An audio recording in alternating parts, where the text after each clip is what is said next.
Olha a notícia, que a notícia está no site do Paulo Figueiredo Show, essa aqui por enquanto está aberta, enquanto o site continua funcionando. Saiba quando Bolsonaro e Cid devem ser indiciados. Saiba quando Bolsonaro e Cid devem ser indiciados. Vejam o ridículo desse assunto. E vale ler aqui. O ex-presidente Jair Bolsonaro, é uma notícia curta. Ex-presidente Jair Bolsonaro e seu ajudante de ordem, Mauro Cid, estão previstos para serem indiciados ainda em março, no caso relacionado à falsificação de cartão de... Ou seja, os caras já estão previstos, nem terminaram a investigação, mas já está previsto que vai ser indiciado. A informação foi divulgada pelo jornal o Globo e posteriormente pela CNN. Conforme fontes ligadas à investigação, violação de sigilo funcional, crime, vazamento, não do jornalista que publica,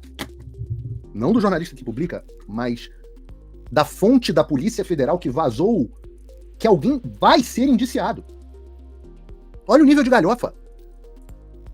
Esperam concluir o indiciamento durante a primeira quinzena desse mês, ou seja, nos próximos dias. A PF está conduzindo uma investigação. Você está conduzindo uma investigação? Como é que já decidiu que vai indiciar? Talvez seja porque já saibam o final do filme. Agora só tem que escrever o meio do roteiro. Associação criminosa para inserir falsos registros de vacina contra a Covid-19 no Ministério da Saúde. De acordo com as apurações, o tenente-coronel teria iniciado um esquema para criar um certificado contra a vacina de Covid-19. Não vou nem falar sobre se é uma boa ou uma má não ter tomado essa vacina, porque tem canais do YouTube que caem com esse tipo de coisa. Mauro Cid ficou detido, disse apenas que cumpriu ordens, isso aqui não tem nenhuma relevância. A questão é, vai haver um indiciamento do Bolsonaro por um tema absolutamente ridículo e que jamais deveria estar tomando o tempo da Polícia Federal Brasileira. Tá faltando pedófilo para investigar, PF? Tá faltando traficante de drogas? Tá faltando tráfico humano? Não tem nada para investigar, não? Ora, o Departamento de Justiça americano concluiu que um narcoterrorista visita o Brasil habitualmente e vai ao palácio e é recebido pelo presidente Lula. Não tem nada para ser investigado aí, não? O Departamento de Justiça concluiu que há drogas sendo levadas pelo governo venezuelano para os Estados Unidos. Meio longe. O Brasil não tem droga da Venezuela passando pelo Brasil, não, Polícia Federal? Não, né? A Gestapo tem que ir atrás do Bolsonaro. Cartão de vacina. Ora, é muito importante que o nosso Supremo Tribunal Federal, a instância máxima protetora da Constituição brasileira, julgue esse caso. Mesmo que, como bem disse o Marco Aurélio, o ex-ministro do STF, Marco Aurélio Mello, Bolsonaro não passe de um cidadão comum e não tem que ser julgado pelo Supremo Tribunal Federal. Ninguém ali deve ser julgado pelo Supremo Tribunal Federal. A não ser que essa seja uma exceção. E aí eu espero que não haja reclamações quando eu diga que o Supremo Tribunal Federal Brasileiro seja um tribunal de exceção. E isso não é novidade para ninguém. Todo mundo sabe que isso é ridículo. Todo mundo sabe que o que fizeram com o Felipe Martins é completamente absurdo. Inegavelmente absurdo, conforme eu apresentei no último programa.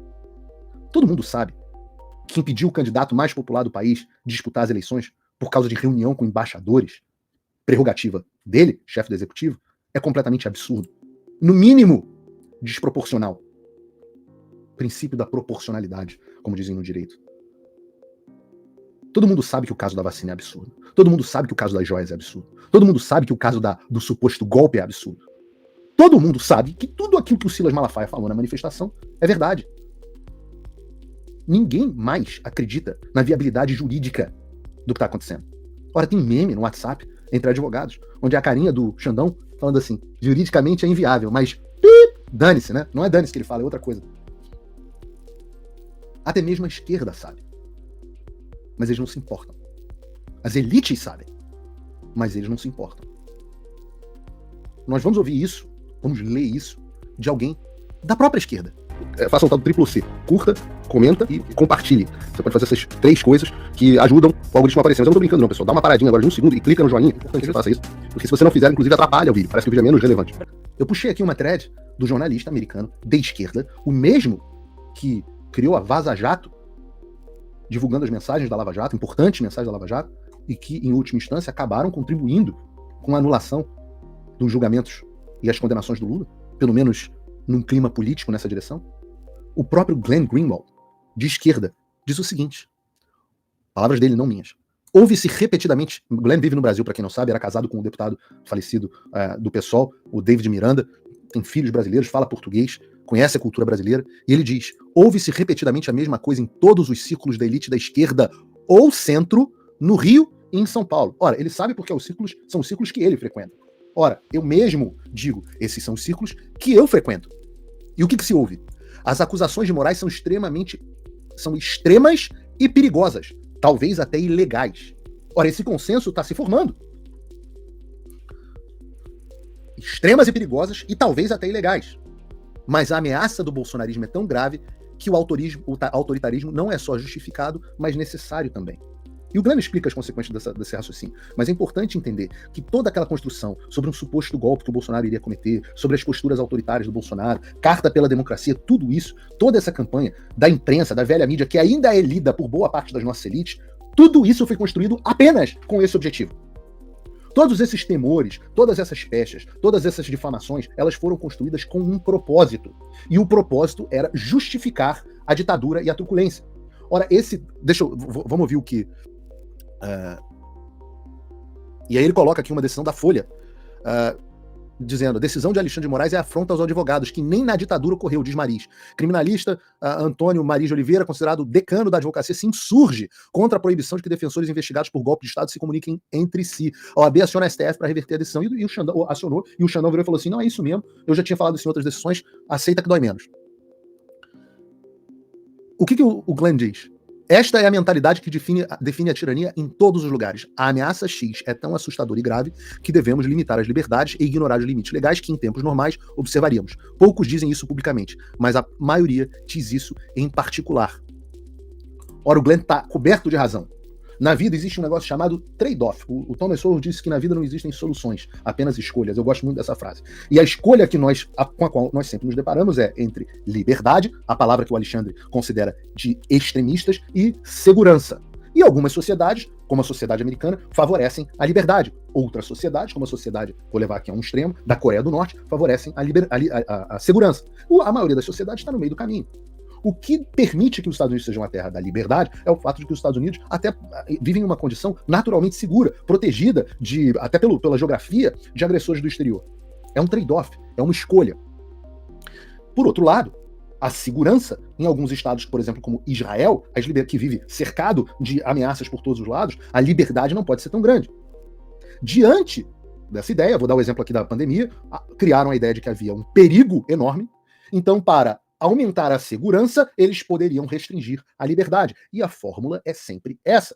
César diz: os inimigos estão nos portões de Roma. Nós precisamos suspender a república. Começa o império. Todas as liberdades que foram tomadas em ditaduras foram tomadas em nome da segurança. Ora, eu posso dizer, os governos militares brasileiros, por conta da real ameaça que existiam, até com luta armada, reduziram as liberdades. De uma forma que a gente pode discutir aqui, se é proveitosa ou não. Se foi proveitosa e necessária ou não. E é essa a escolha da qual o Brasil está passando por esse momento. Só tem um problema. A ameaça é absolutamente fictícia. Nós já sabemos que o 8 de janeiro foi uma farsa. Nós já sabemos que não existem milícias digitais, que é uma teoria da conspiração, que a direita brasileira mal consegue se articular para fazer uma viagem para os Estados Unidos. Nós já sabemos que existe toda essa tese de vacina é absurda. Nós já sabemos que a tese do golpe é esdrúxula. A minuta do estado de sítio que ia passar pelo Congresso e prevista dentro da Constituição. Todas as ameaças são falsas. Todas as ameaças para justificar isso que está acontecendo são absolutamente esdrúxulas. E até quando, eu me pergunto, até quando essa elite vai continuar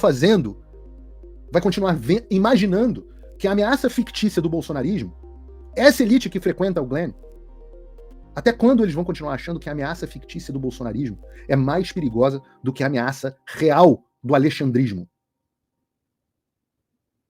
Eu sou um otimista. Eu acho que vai chegar uma hora que pode ser que eles percebam que a ameaça da ditadura do judiciário é maior do que qualquer ameaça de ditadura do executivo. Ainda mais uma fictícia.